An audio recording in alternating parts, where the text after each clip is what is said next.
arrière-grand-mère disait que l'histoire s'est passée dans le temps où les rêves servaient pas juste à mettre du désennui dans nos nuits. Aujourd'hui, chacun fait son petit rêve pour soi. Pas question d'en avoir un grand pour tout le monde. Quand tout le monde se mettait, les rêves d'avant grossissaient les récoltes, adoucissaient la froidure et rendaient fort tout un village. Fort comme le roc. Mon arrière-grand-mère disait que les rêves peuvent venir à bout du pire des malheurs. Dans mon village, notre malheur est arrivé seul, à pied, un beau matin, sous des parures de pas de chez nous. Notre malheur, on n'a jamais trop su comment il s'appelait. Mon village, vous le connaissez, c'est Havre-Saint-Pierre. Mais ce que vous savez pas, c'est qu'il y a ben longtemps, ça s'appelait Havre-Sainte-Paix. Parce que chacun à sa manière, y avait trouvé son petit coin de paix. Ça c'était avant l'histoire que je m'en vais vous conter là. Une étrangère donc, c'est bien certain que tout le village rappelait. Nous autres, comme on s'est vivre puis recevoir, ça n'a pas pris ni une ni deux que la fête d'accueil s'organisait. Justine la turbine, qui cuisine comme une divine, était déjà à ses fourneaux. Mais vous faire tout un festin, vous m'en parlerez encore demain. Laure était partie au champ, ses beaux cheveux au vent. Je vais cueillir les plus belles fleurs des environs et au moins une marguerite pour la visite. Maman, va t'aider, dit Bob le bègue en s'enfargeant. Faut dire qu'il est né avec 2 pieds gauches. C'est pas notre plus vite, ni au parlu, ni au galop.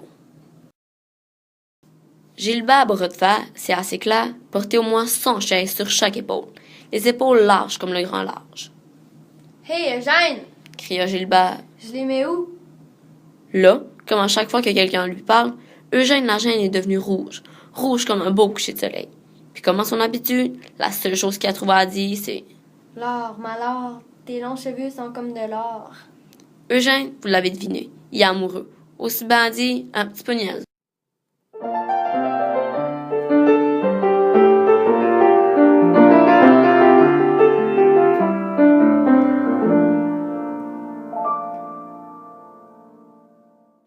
Mélodie, elle, jouait de la musique qui sentait bon la mer sur son vieux piano bleu. Ses doigts agiles avaient le rythme des vagues et des vents. Ta musique m'a mené à bon port, je l'entendais du large. Lui dit Marin, le beau pêcheur d'oursins. Contente que tu sois venu à temps, Répondit Mélodie. parce que tantôt, il y a fête au village.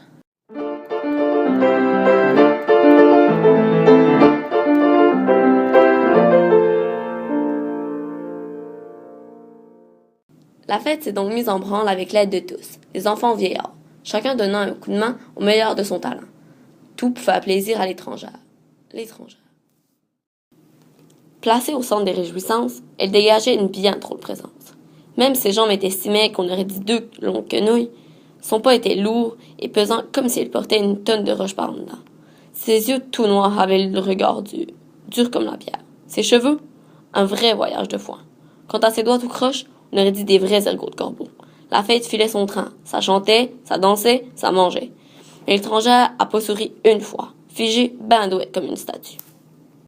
Marin demanda « Coudon, tu viens d'où? » D'un grand trou. « T'es venu comment? » En boitant. « Tu souris-tu des fois? » Ça sert à quoi? « T'es venu pourquoi? » Un grand silence a pris toute la place. La bourresse a rien répondu, puis elle est disparue. Pouf! Tout est devenu tout noir, comme si le bon Dieu avait fermé les lumières avant de partir. La terre s'est mise à trembler comme si toute une chicane était pognée. Le vent s'est mis à souffler de tout son souffle, que même la mer avait le mal de mer.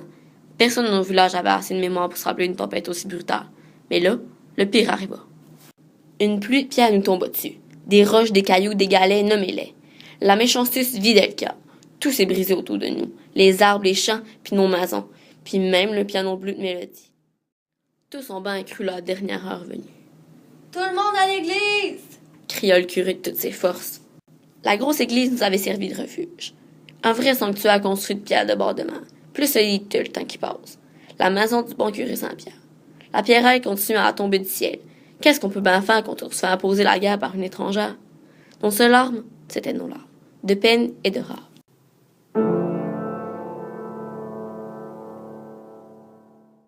Là, le curé nous a rassurés. Mais ouais, rappelez-vous que notre village s'est construit avec de la sueur, de l'amour et du rêve.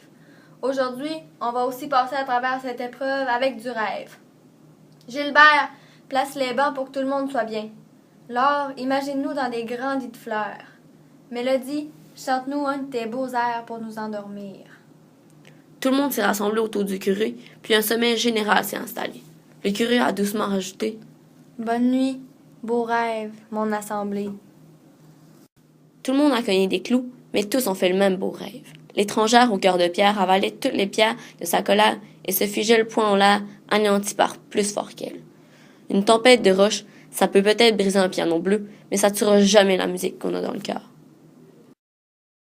Au petit matin, que du ciel bleu et du silence, puis ben des roches à ramasser. Mais pas besoin de courir le docteur, aucun blessé à déclarer.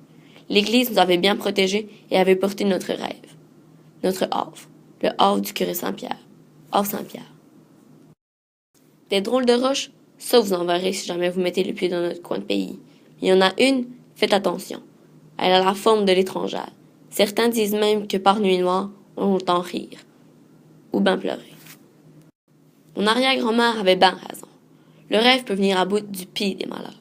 À ce temps, quand le malheur nous tombe dessus, sans qu'on sache trop pourquoi, dans mon village d'Anse Saint-Pierre, on pense à notre vieux curé Saint-Pierre. Tout le monde se dit « Bonne nuit, beau rêve ». Puis au matin, comme de raison, le ciel est plus bleu, le temps est plus doux, puis notre gros malheur est rendu tout petit. C'est bien pour dire, hein?